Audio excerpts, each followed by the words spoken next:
મો ભૂમની રક્ષા કરતા દેશના જવાનો માટે ડભોઈ દશાલાડ સમાજ ટ્રસ્ટ વડોદરા દ્વારા રાખડીઓ મોકલી. વડોદરા શહેરના સૌથી વિશાળ બહોળો સમુદાય ધરાવતો ડભોઈ દશાલાડ સમાજ ટ્રસ્ટ વડોદરા દ્વારા ડભોઈ દશાલાડ ભવન ખાતે સતત ચોથા વર્ષે દેશની સરહદો પર ગમે તેવી વિકટ પરિસ્થિતિમાં અને ગમે તે ઋતુઓમાં દેશની સુરક્ષા માટે અડીખમ ખડે પગે રહેતા વીર જવાનો માટે પ્રમુખ દિલીપભાઈ શાહના નેજા હેઠળ કારગિલ, પાકિસ્તાન, લદ્દાખ, દેશની સરહદ ઉપર સુરક્ષા કરતા જવાનો માટે રક્ષાબંધન પર્વના પૂર્વાર્ધમાં ભાઈ બહેનનો અતૂટ પ્રેમ કેવો હોય. મહિલાઓ પોતાના ભાઈ સમાન જવાનોની રક્ષા માટે રાખડીઓ મોકલીને અમારા વીરોની રક્ષા કરશો એવી પ્રભુને પ્રાર્થના કરીને 11,000થી પણ વધુ તિરંગા કલરની વિવિધ જાત ભાતની રાખડીઓ સંજયભાઈ બહવાનીને રૂબરૂમાં આપીને મોકલવામાં આવી. આ પ્રસંગે સમાજ ટ્રસ્ટના આગેવાનો મુકેશભાઈ મઠિયા, બાબુદલાલ, સંજય શાહ, નિલેશ શાહ, અમરીશભાઈ, દુષ્યંતભાઈ, વકીલ મનોજ શાહ, મીડિયા કમિટીના રાજેન્દ્ર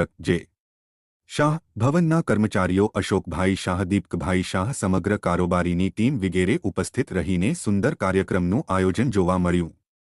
આ કાર્યક્રમ અન્ય સમાજ માટે પ્રેરક અને પ્રેરણારૂપ રાષ્ટ્રના ઉત્કર્ષ, ઉત્થાન, વિકાસમાં સહયોગ કેવી રીતે અપાય તે ડભોઈ દશાલાડ સમાજ ટ્રસ્ટ વડોદરા દ્વારા સ્તુત્ય કાર્ય જોવા મળ્યું. પ્રમુખ દિલીપભાઈ શાહે કાર્યક્રમને સફળ બનાવવા માટે ઉપસ્થિત બહેનો, કારોબારી, ટ્રસ્ટીઓ, માજી પ્રમુખો, ભવના હોદ્દેદારો તમામનો સહકાર આપવા બદલ આભાર માન્યો હતો. શ્રાવણ માસની પૂનમે આવતો તહેવાર એટલે કે રક્ષાબંધન. રક્ષાબંધનના દિવસે બહેન ભાઈને રાખડી બાંધે છે અને પોતે પોતાનો સંકલ્પ કરે છે. ભાઈ બહેનને પોતાની રક્ષા કરવા માટેનો એક સંકલ્પ કરે છે.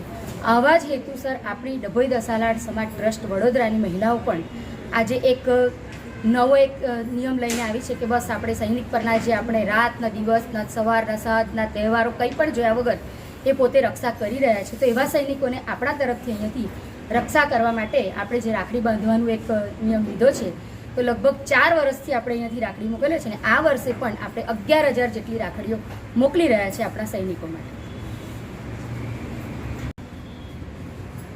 डभोई दशालाड समाज ट्रस्ट द्वारा आज मुझे 11,000 राखियाँ दी गई है.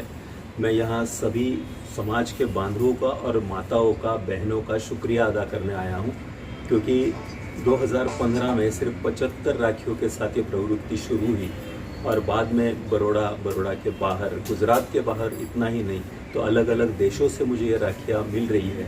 आज जैसे इस समाज ने मुझे सपोर्ट किया है ऐसा ही सपोर्ट मुझे देश विदेश में रहने वाली माँ और बहनें करती है, आगे भी करती रहेगी. ये बहुत ही अच्छी प्रवृत्ति हो रही है आप सबके बलबूते. ये राखियाँ अब यहाँ से सियाचिन, लद्दाख, कारगिल, गलवान यानी कि भारत चाइना और भारत पाकिस्तान बॉर्डर पर जाएगी. रक्षाबंधन के 4 दिन पहले ये राखियाँ वहाँ पे पहुँच जाएगी. आपका नाम? संजय बच्छाव.